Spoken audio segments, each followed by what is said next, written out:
Donc, un petit rappel sur la loi binomiale.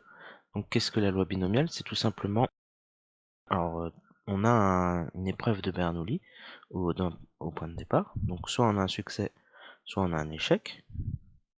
La probabilité donc de succès, c'est P, et la probabilité d'échec, du coup, c'est 1 moins P.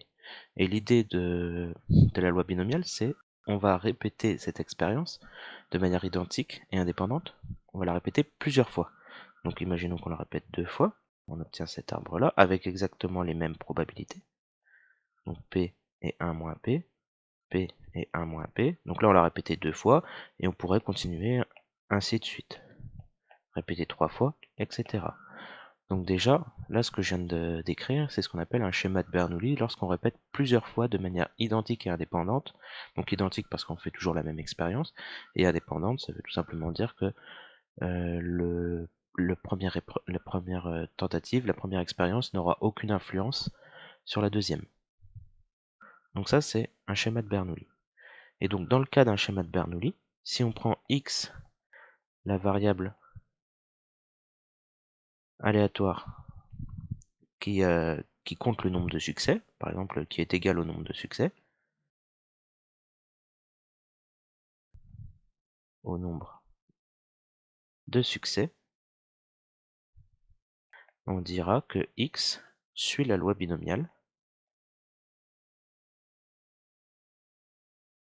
et il va y avoir deux paramètres. Le premier paramètre, donc ça va être le nombre de répétitions de paramètre n, donc qui est le nombre de répétitions. Si on lance par exemple un dé 6 fois, donc n égale 6, et p qui est la probabilité de succès lors de une expérience. Donc ça, c'est le principe de la loi binomiale. Et donc, on aura pour k un entier compris entre 0 et n, étant donné qu'on effectue n tentatives, c'est-à-dire qu'on peut avoir au maximum n succès et au minimum 0 échec, 0 succès, pardon. Qu'est-ce qui se passe? La formule du cours, c'est P de x égale k, c'est-à-dire la probabilité d'obtenir exactement k succès. Donc si on regarde dans l'arbre, donc k succès, à chaque fois, on va voir, on prend les chemins dans l'arbre qui mènent à k succès. On va voir k fois le S qui va apparaître dans notre chemin, et du coup, il va y avoir n-k E qui va apparaître. Par exemple, si je vous dis tout simplement, s'il y a 10 tentatives, il y a 2 succès, automatiquement, vous savez qu'il y a 8 échecs du coup. Comme vous avez fait pour trouver le 8, on a fait 10 moins 2. Donc s'il y a n tentatives, il y a k succès, ben, il y a n moins k échecs. C'est ça, c'est le raisonnement. Donc par succès, à chaque fois, on va multiplier les probabilités entre elles. Donc p fois p fois p qu'on va faire k fois. Donc p puissance k. Les échecs, donc 1 moins p fois 1 moins p, etc. On le fait n moins k fois. Très bien. Et qu'est-ce qui va se passer? Il y aura plusieurs chemins dans l'arbre qui vont amener à exactement k succès. Donc ça peut être les k succès d'un coup, puis ensuite les n moins k échecs, ou bien un succès, un échec, puis plein de succès, puis après plein d'échecs. Bref, il y aura plein de chemins dans l'arbre. Et ce nombre de chemins, c'est le coefficient binomial k parmi n, qu'on a décrit avant. Donc ça, c'est le cours. Je vous rappelle aussi une formule, c'est l'espérance, c'est n fois p. Donc le produit des deux paramètres, si on veut faire simple. Et la variance, c'est n fois p facteur de 1 moins p.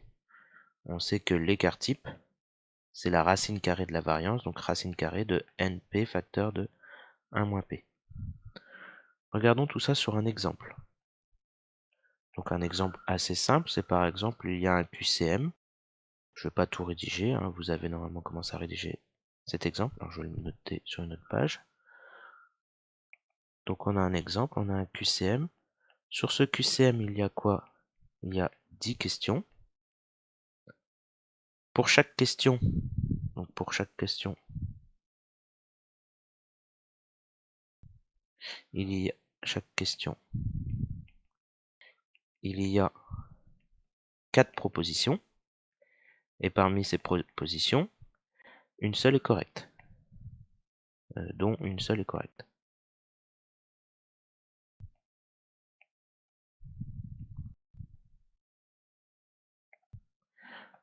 Donc, qu'est-ce qui va se passer? On répond, imaginons qu'on réponde au hasard aux 10 questions. Donc pour chaque question, on a 4 propositions, on en choisit une au hasard. Et on essaye de compter le nombre de bonnes réponses qu'on a obtenues. Donc on va dire que x, c'est la variable aléatoire égale, j'abrège, au nombre de bonnes réponses.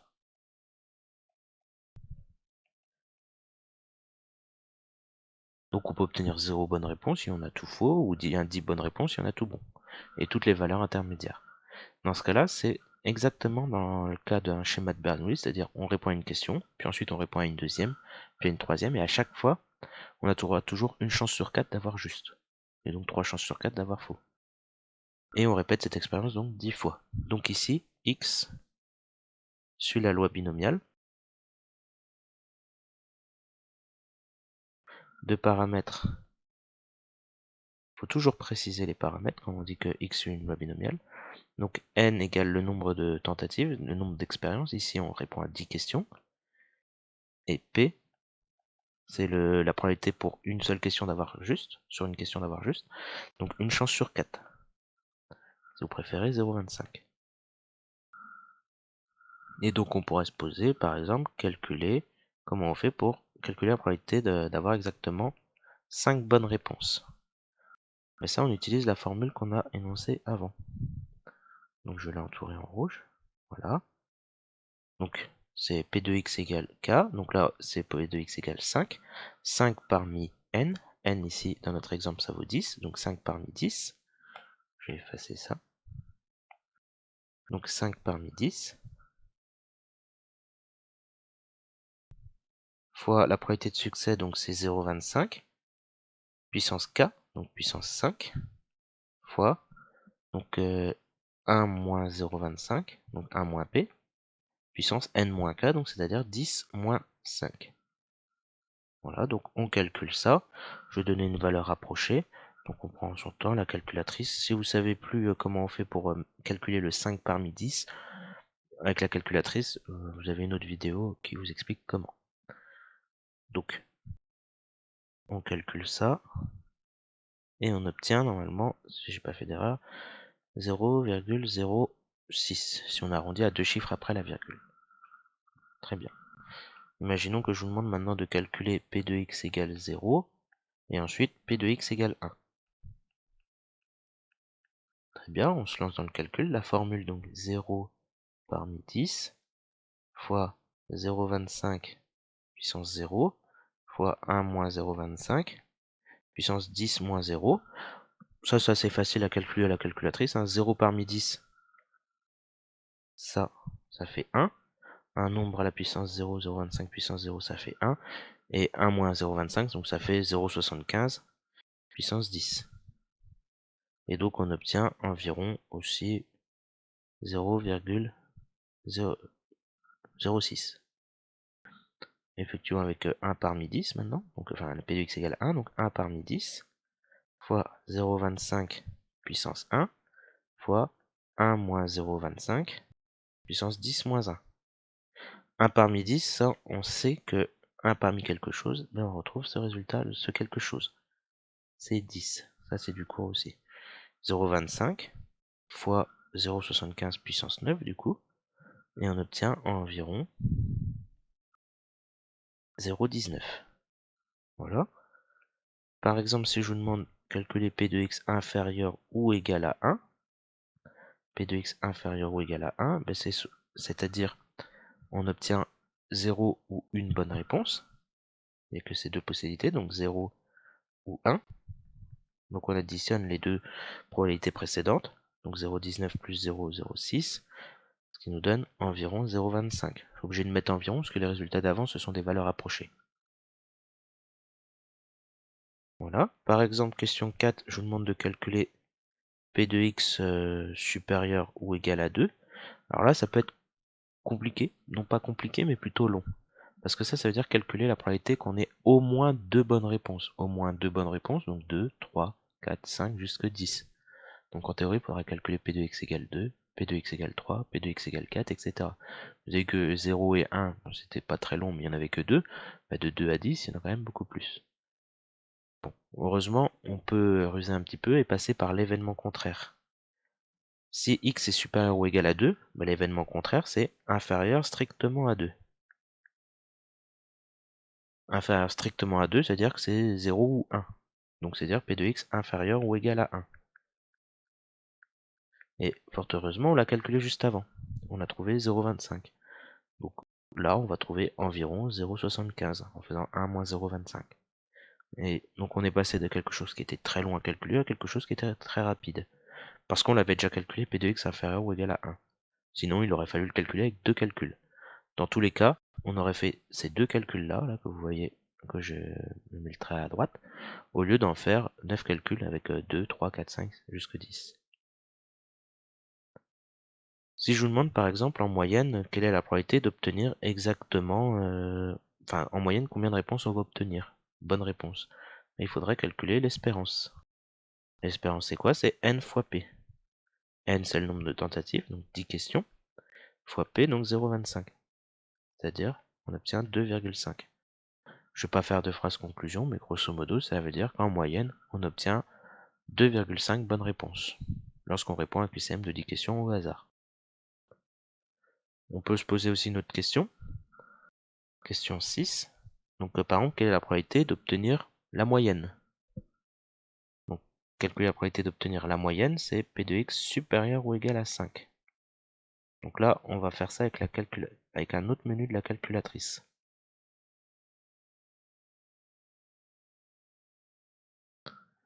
Donc P de x supérieur ou égal à 5, c'est pas évident, on va faire 5, 6, 7, 8, 9, 10, plein de calculs. Et la calculatrice, heureusement, il y a un menu dans la calculatrice qui permet d'effectuer ce genre de calcul très rapidement. Cependant, il calcule que pour inférieur ou égal. Là, c'est supérieur ou égal, donc il faut passer par l'événement contraire. Et lorsqu'on passe par l'événement contraire, donc 1 moins P de x inférieur strictement à 5, si c'est inférieur strictement à 5, ça veut dire que c'est 0, 1, 2, 3, 4, parce qu'on travaille qu'avec des entiers, donc c'est inférieur ou égal à 4. Et ça, on sait le calculer avec la calculatrice.